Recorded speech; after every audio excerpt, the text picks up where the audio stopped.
its impact on love, and its influence on the spiritual evolution of both genders. Stay until the end, as I will share profound and practical exercises to help you reconnect with the natural flow of your feminine essence and awaken a man in a way that words alone cannot achieve. Number 1. What is the anima?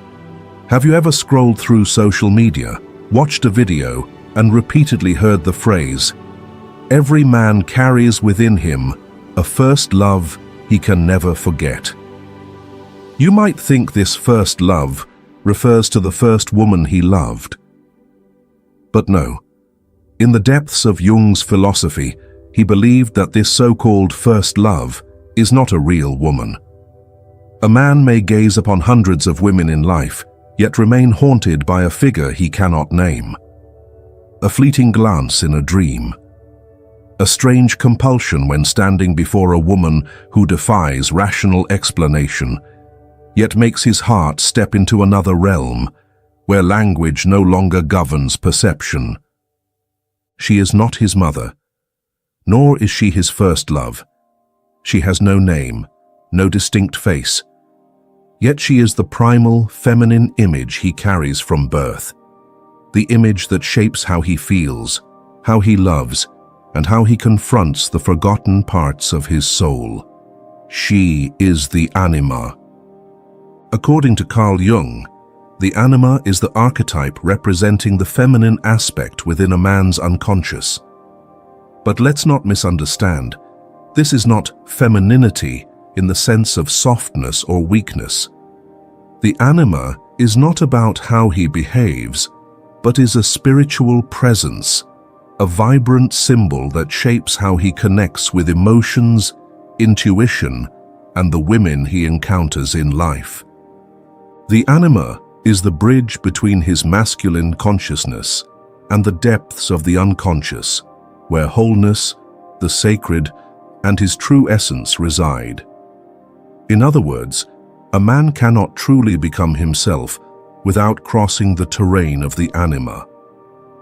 Picture the anima as a lake nestled within a primal forest, still, enchanting, and so deep that no one can fathom its depths. A man living by logic and achievement is like someone standing on the lake's edge, gazing at the water but afraid to disturb it. He sees the moon's reflection, its mystical beauty, but it remains only a surface. Only when he dares to step in, to let himself sink into the gentle chaos of the water, does he discover what lies beneath. The buried emotions, old wounds, and the part of his soul that has never fully lived. The anima may appear as a dream of a mysterious woman who says nothing, only gazing at him with piercing eyes. She may manifest in real life as a woman he cannot forget, not because of her beauty, but because her presence makes him see himself. This is why many men become obsessed with a woman they cannot explain. She may not be perfect, sometimes even unsuitable, but she awakens something greater than love within them. It is not mere infatuation. It is the anima calling him to delve into his inner world. If he ignores this call, the obsession may turn to suffering. But if he bravely steps forward, she becomes the guide for his transformation. Carl Jung once said, "She, the anima, functions as a bridge to the unconscious and as a mediator to the inner world." In Jung's world, the anima is a sacred symbol, the soul woman, carrying chaos, cyclical nature, fluctuating emotions, and enchanting intuition. She does not obey logic or submit to order, yet she holds the key to unlocking the spiritual world within a man. And here is something many women may not realize. While the anima is an internal image in a man's psyche, a woman in the real world, when living authentically in her feminine essence, can become the mirror that brings this symbol to life. This is what has the power to unsettle, move, frighten and attract him all at once. It is not you who changes him, but the anima within him, through you, calling him to return to himself. In a society where everything is systematized into soft skills or personal branding, feminine energy has been commercialized and confined to easily taught, marketable behaviors. But the anima does not strive to be loved. She is not seductive in the way the market teaches. She does not rely on texting strategies, attractive independence, or empowered charisma. She simply exists in her true nature, vivid, multifaceted, emotional, and dreamy. And in doing so, she shakes the very core of a man's inner world. However, if the anima remains unrecognized or suppressed, she can become a seductive shadow in a man's psyche, leading him to idealize women, form blind attachments, or conversely, fear, control, or deny his emotions. In such cases, the anima ceases to be a spiritual bridge and becomes an obsession, a projection, an unhealed wound. Modern psychologists confirm this. A man disconnected from his emotions is often severed from the feminine aspect of his soul. He becomes overly rational, strong by outdated standards, yet empty inside. He may succeed in the material world, but fail in his emotional life. He loves without knowing how to love. He exists in relationships without knowing how to connect. The anima is not merely a philosophical concept. She is a profound psychological truth visible in a man when he cries without understanding his pain, when he leaves you because you make him face what he is not ready to confront, when he grows angry, withdraws, or becomes indifferent. After all, you have unwittingly touched the deepest part of him that he has never named. A woman, as the embodiment of the feminine, like water, like the moon, like a breeze stirring the forest of the unconscious, sets that forest in motion. And if a man is brave enough to enter that forest, he will no longer be the same. The anima will guide him through layers of pretense, past pain and wounds, to rebirth. Not as the ideal man, but as an authentic one. Yet for the anima to manifest vividly in a man's psyche, she needs a vessel, a feminine essence authentic enough to be her reflection. And this brings us to the more pressing question: what is feminine energy truly? Number 2. What is feminine energy? According to Jung, feminine energy is not about how you walk, the softness of your voice, or the sweet expressions learned from social media tutorials on how to be feminine. Feminine energy, in its truest sense within the depths of Jungian psychology, cannot be acquired like a skill. It is not a technique. It is a state of being. Yet those outward gestures, if they do not arise from an authentic inner truth, are merely a facade. A sophisticated disguise cloaks the fear of rejection, a layer of makeup for an ego striving to survive by becoming something acceptable. As Jung warned in The Undiscovered Self, when people lose connection with their unique essence, they become part of an anonymous crowd, operating within templates rather than living from the vibrant archetypes within their soul. In analytical psychology, feminine energy is not defined by behavior, but by intrinsic qualities. It is receptivity, intuition, depth, cyclicality, and the ability to dwell in ambiguity without needing immediate answers. It is a softness that is not synonymous with weakness, a gaze that can pierce through the unspoken. Being gentle, charming, or even strong and decisive does not inherently make one feminine. Jung believed there is no clear definition to distinguish between a woman with high or low feminine energy.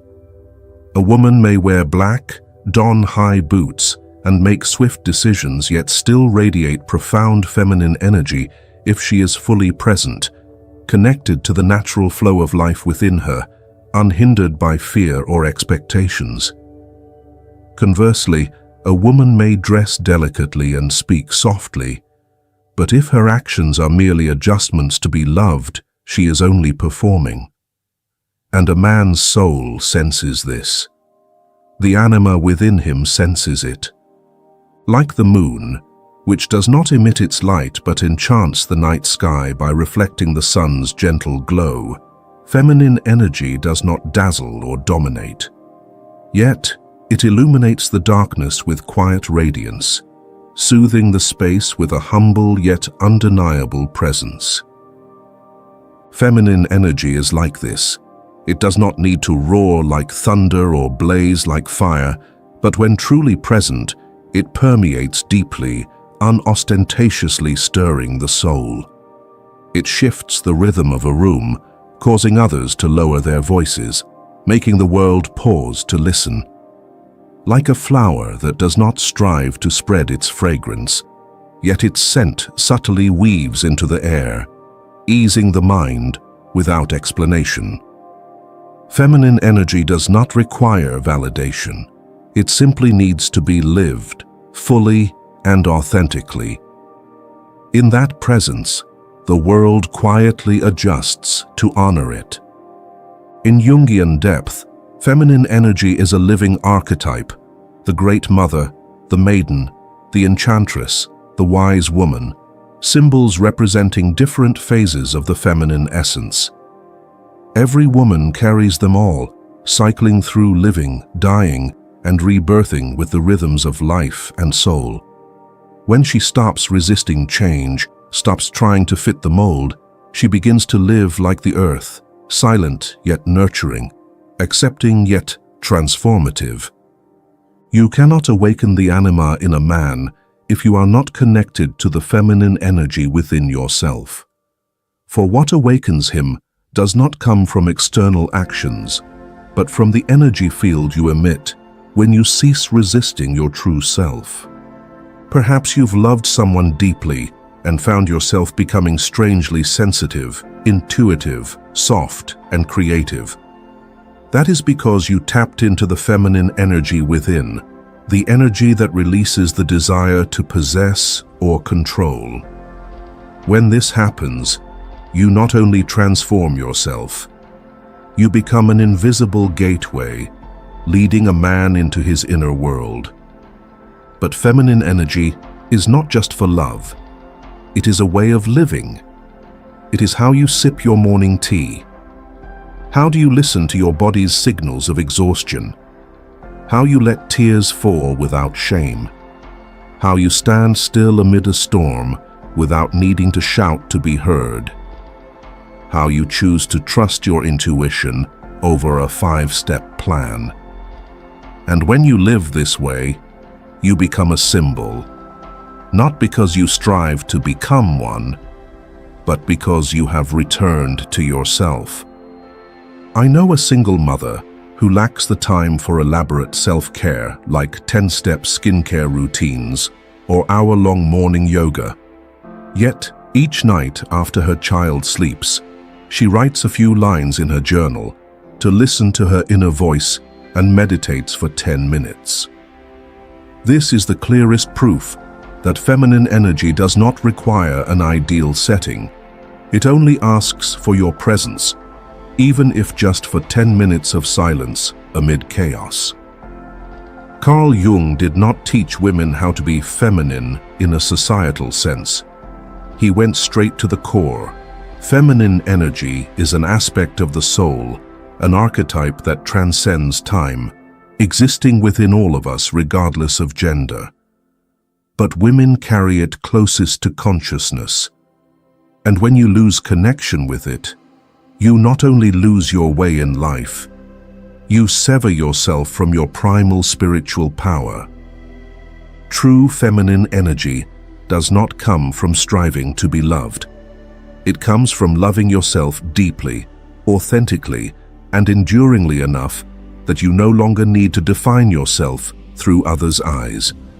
In that moment, you emit a gentle yet profound light, a light that stirs the anima in a man, prompting it to move, to dream, to heed the call from beyond reason.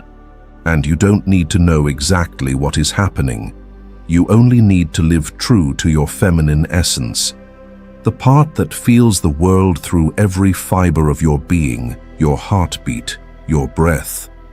The part that was there when you were a little girl, daydreaming, crying over a lifeless insect, or struck still by a sincere gaze. From that, your presence can become the call that sparks transformation in a man. Number 3. When feminine energy awakens the anima in a man. Sometimes a man encounters a woman unlike anyone he has ever known. She does not touch him, yet he feels himself stirred. Not by physical attraction, but by a connection on a deeper, more powerful level. It is not easy to describe that moment. It is not loud. It is like stepping into a space with a familiar scent you cannot place, yet it instantly soothes your mind, as if a distant memory has been summoned. Or like hearing a slow, simple piano melody that stills your heart, not because of the notes, but because of the spaces between them. That moment does not come from the outside. It is a movement from within.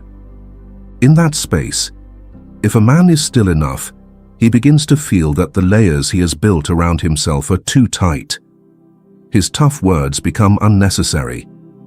His forced smiles, meant to conceal, grew weary.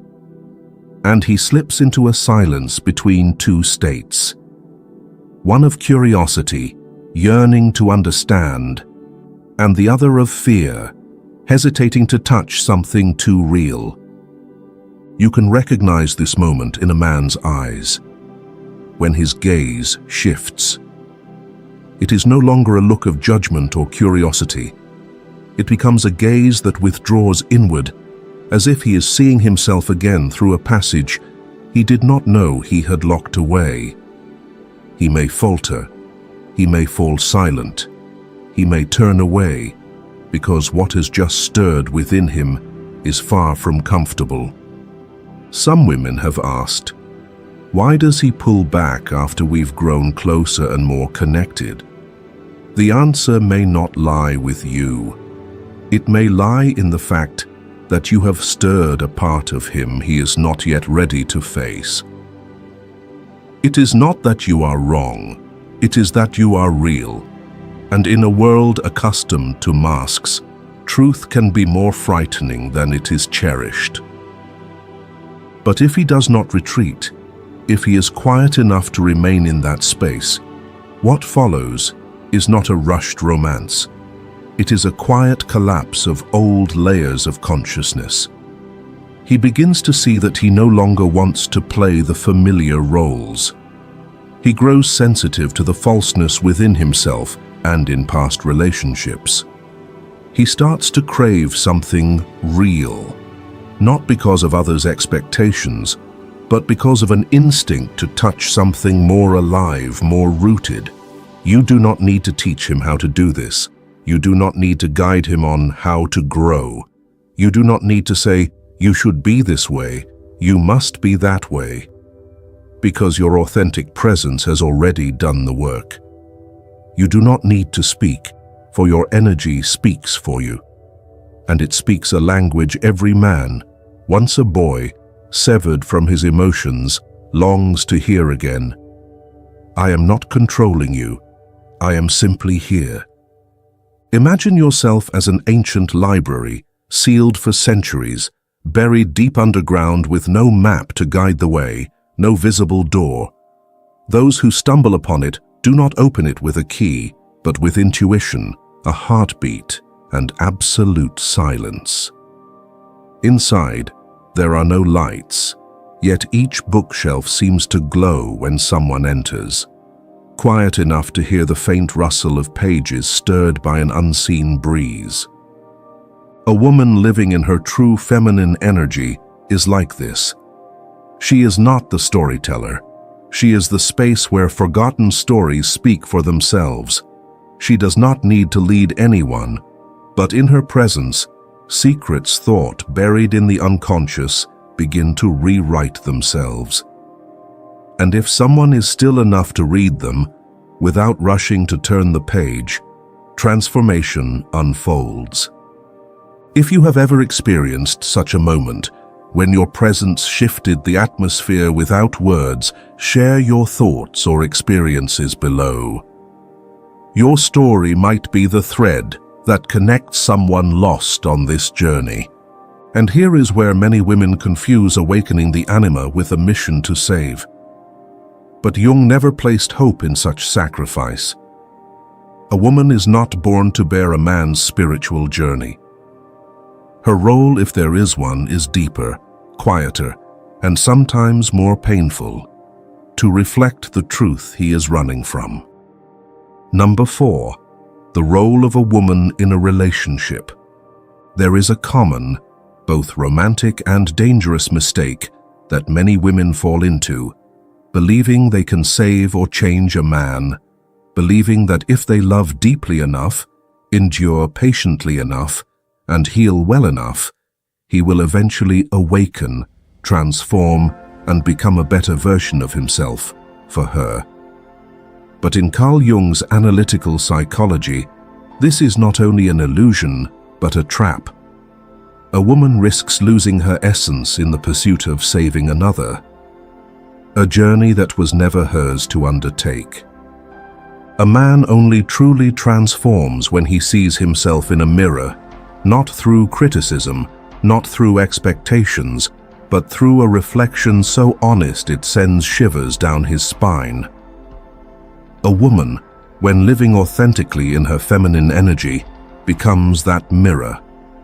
Unadorned, unblurred, undistorted. She reflects his soul to him, both its beauty and the parts he has tried to bury. But to reflect another's soul, she must first dare to face her own. A woman who has never confronted her wounds, never sat still in her darkness, cannot become a clear mirror. Her reflection will be distorted. Or worse, she will try to fix the image in the mirror rather than letting the other see their truth. A woman who believes she can save a man is, in truth, trying to control his imperfections to soothe her insecurities. But reflecting is not intervening. Reflecting is standing still, grounded and profound enough that the other cannot help but see themselves, even if only for a few seconds. And sometimes, those few seconds are enough to spark an entirely new journey in a man's soul. Imagine yourself as a lake cloaked in morning mist, still, deep, unswayed by others' movements. When a man approaches and looks into that lake, he sees himself clearly enough to neither pretend nor evade. But if you ripple, react, or try to alter his reflection, the mirror shatters. And both of you return to old roles, one sacrificing too much, the other retreating in fear. Some women have messaged us, asking, "I stood by him at his lowest, gave him everything. Why did he leave me?" But did he ever ask you to save him or sacrifice everything for him?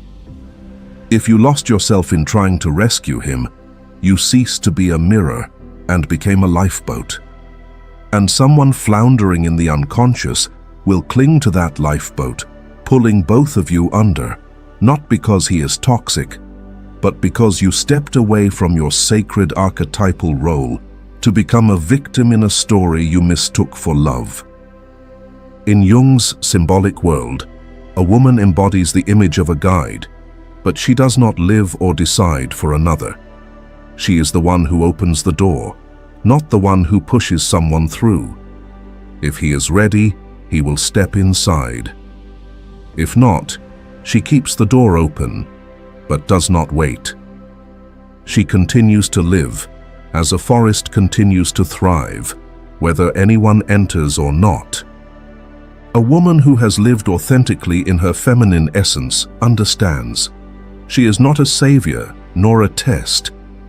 She only needs to keep her inner light burning, not for anyone else, but because it is the flame she was born with.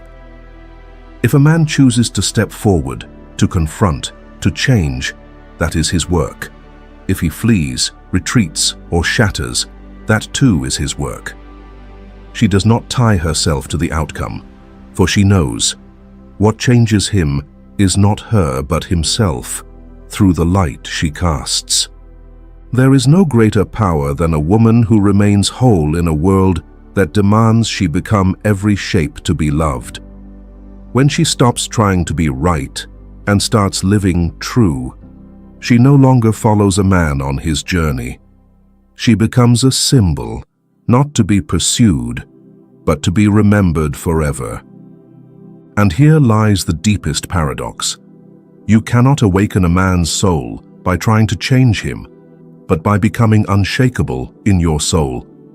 You cannot love him enough to make him change, but you can love yourself so deeply, so authentically, so enduringly, that if he is truly ready to face the truth, he knows exactly where to look, and there you are, whole, undistorted, and never having lost yourself for him. But maintaining that feminine essence is not a gift given freely. It is an inner practice, a daily, quiet, unboasted return to your authentic self. And that is where the journey begins. Number 5. How to reconnect with your feminine energy. If you're still watching this video, perhaps somewhere within you, there's a longing to return. So, let's step into the most crucial part. How do you reconnect with your feminine energy? If you're ready, leave a sign in the comments below and let's begin together.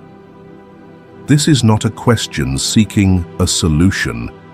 It is a call to return, not to a better version of yourself, but to the primal terrain within, where you were never defined, where you didn't have to become anyone, where you simply needed to exist. Feminine energy lies not in what you do, but in how you are present while doing it. You can cook, write, sit still, work, love, or feel exhausted. All of these can be gateways back to your feminine energy if you are truly present in that moment. But to reconnect, you must pause. And that is the hardest thing in the world that urges you to keep moving forward, improving, being strong, and proving your worth. Reconnecting with your feminine energy begins with daring to do nothing, not controlling yourself, not checking if you're meeting standards, not striving to maintain high energy. Just sit down, close your eyes, listen to your breath, don't adjust it. Just breathe, as you instinctively knew how to do as a child before you could speak. In that moment, the feminine life force within you begins to whisper again. You are still here. You never left. You were only waiting for me to return. You may feel unsettled. You may feel uneasy, because you're so used to playing a role. But feminine energy does not arise from being correct. It arises from the courage to stay with your flaws without retreating, from daring to sit with your sadness instead of fixing it, from letting emotions flow through your body like rain instead of brushing them aside because today I must be happy. Imagine feminine energy as a deep underground sea, silent, shadowy, without light, yet brimming with the potential for life. It does not roar like a waterfall, it does not blaze like the sun, but it nurtures everything that can bloom above ground. And you, in the moment you refuse to chase something external, become the one who opens the door to that subterranean water. You don't need to leave the bustling city. retreat to a rural hideaway, as some young people call it today, or attend a femininity workshop to reconnect with this part of yourself. You only need to place your hand on your chest, close your eyes, and ask, "Am I betraying myself just to be loved by someone else?" If the answer is yes, that is where you begin. Feminine energy is not built through willpower. It is awakened through freedom. When you walk without needing a destination, when you cook without trying to make it picture perfect, when you laugh without needing someone to deem it charming, when you let yourself sleep longer, scribble aimlessly, sing terribly, cry over an old song, or simply sit and watch sunlight spill across the floor in the afternoon. When you live without needing to explain, that is when feminine energy returns, like birds that flew away while you were too busy running. You don't need to eliminate your chaos to become feminine. On the contrary, that very chaos, if you dare to stay with it, is the gateway to stepping into yourself. No one can teach you how to become feminine, but you can peel away the layers of shackles you've placed on yourself to hide your true feminine essence. Each time you make space for your authentic emotions, no matter how uncomfortable, tangled, or unlovely, you are rekindling a flow long blocked. From there, a deeper journey unfolds, the journey of individuation. Number 6, a message for women. When you let go of the shields of control, learn to honor the vibrant cycles of your emotions and courageously face your inner darkness. You do not merely revive the anima. You are touching a greater life force, one that brings you back to yourself in wholeness. There is an energy greater than the anima, greater than the small self you once thought was your limit. In the philosophy of Carl Jung, this journey is called individuation, the process of becoming an individual, where you gradually shed the masks of expectations and social roles to face the deep archetypes within the unconscious, stepping into the fullness of your authentic self.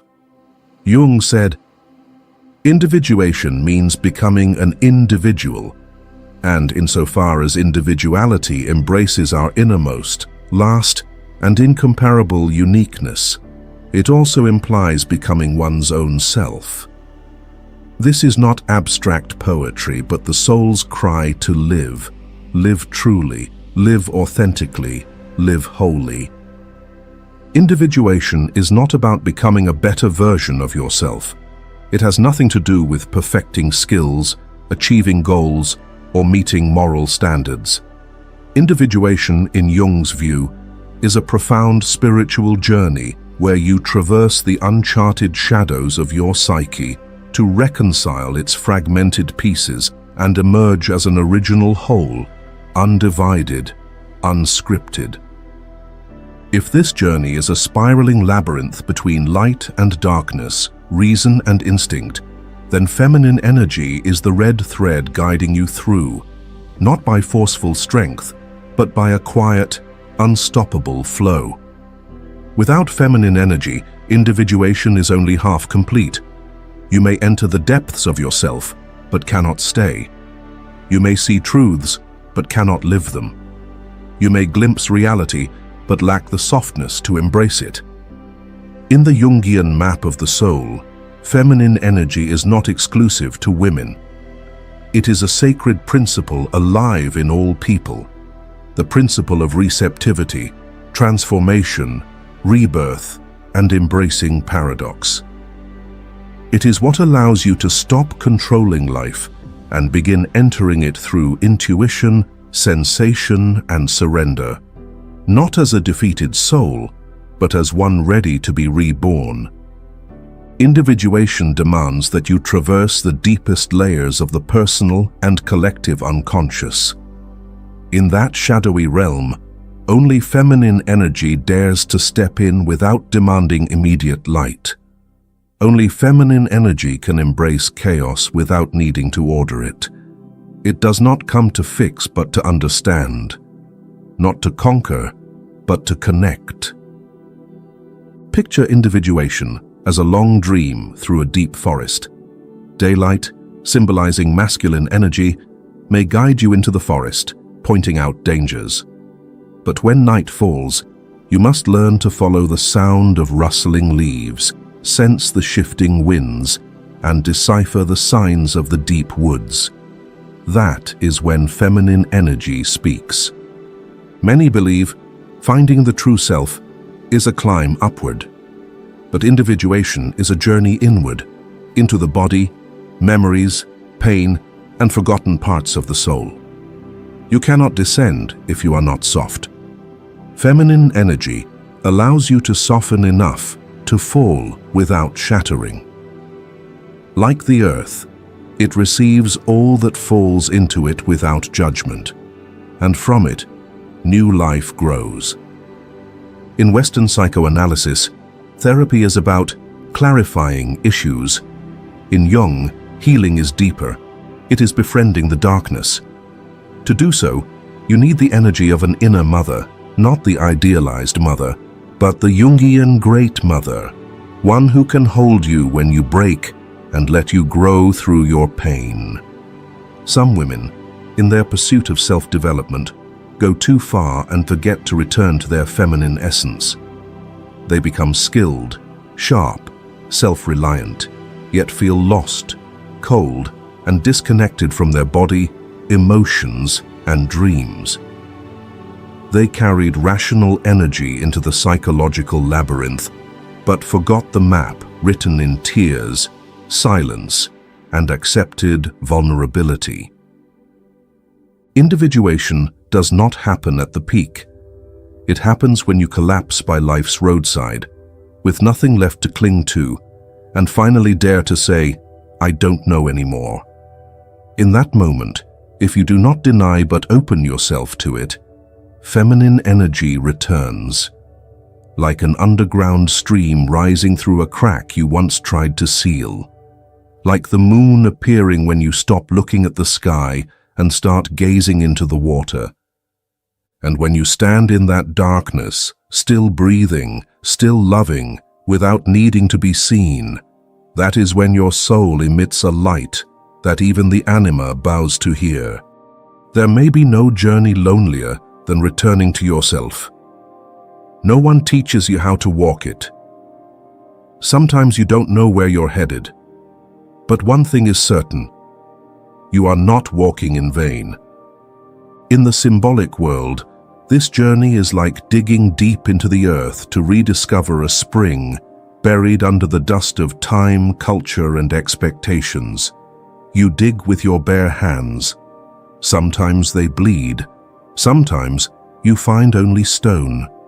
But then, at last, you touch the first hint of moisture, a single cool drop in the heart of the night, small but enough to remind you it was always there, waiting for you to remember. Feminine energy does not demand that you become anything. It only asks you to stop, to listen, to dare to stay with the unnamed chaos within. If what you've heard stirs something in your heart, perhaps you are ready to take the next step on your journey back to yourself. Subscribe to the channel to join me in exploring more profound insights from Carl Jung, stories from the collective unconscious, and practical suggestions to live more consciously each day. Because in the end, you don't need to become someone else. You only need to become the space where feminine energy can manifest, authentic, free, and radiant with light.